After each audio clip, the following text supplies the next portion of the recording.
Yeah, Wow. but now they've retired, and I'm pretty much all that's left here. For several years, I was the only PhD scientist of any kind on either the House or the Wow. Senate. Wow. And so now, in the age of artificial intelligence, your physics background is more valuable and important than ever before. So I'm gonna go straight to the cut to the chase here, sir. What is your perspective on AI risk? What are the risks of artificial intelligence that concern you the most? Well, one of the reasons that I got into politics was the residual guild of physicists over nuclear war. And this is not a threat that is different in magnitude than that. I think it's much less known because we've sort of understood on the basis of more than 70 years experience what the risks of nuclear war are. And they're not zero, but this is a risk that we haven't mapped out yet, and we don't have a lot of experience with it. And, there's a narrow path here, and we can screw up either way by over-regulating or under-regulating AI. And this is and so we just have to keep our wits about us. We have to look at both sides of every question here. On Capitol Hill, Sure. It's pretty much, there's one point of view that is, we can't let China beat us. All right. And this is sort of a very understandable thing in terms of, the human tribal response and actually the preference for a system of government that actually respects human rights. And that's, something that's I strongly support. Sure, a legitimate concern. On the other hand, you can mess up by focusing so much on the competitive threat that you forget about the big threat to all humanity. And so it's interesting. I've been making noise about this inside the Democratic caucus, at least for ever since 2013.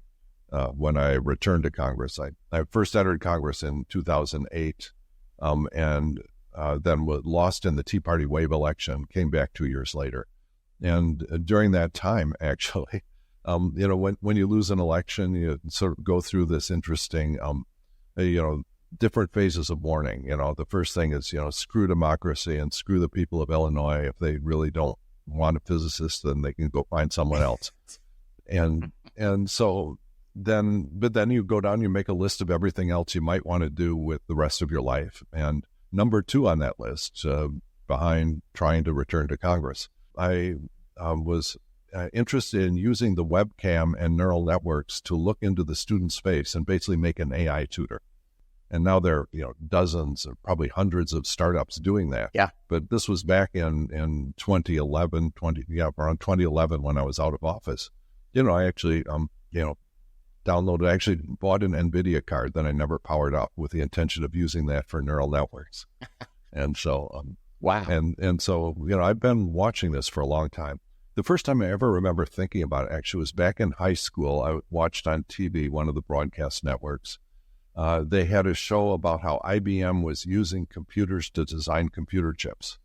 And I said, how do we know that computer didn't sneak something in and is starting to make a whole branch of computers that are going to be conspiring against us?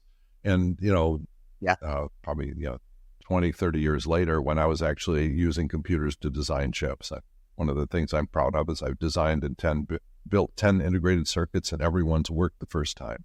So I have some experience, with the entire technology stack of this. Amazing. And it's sort of interesting when you look at the applications of AI, you see that most of the economic benefits come from people at the very top of the technology stack.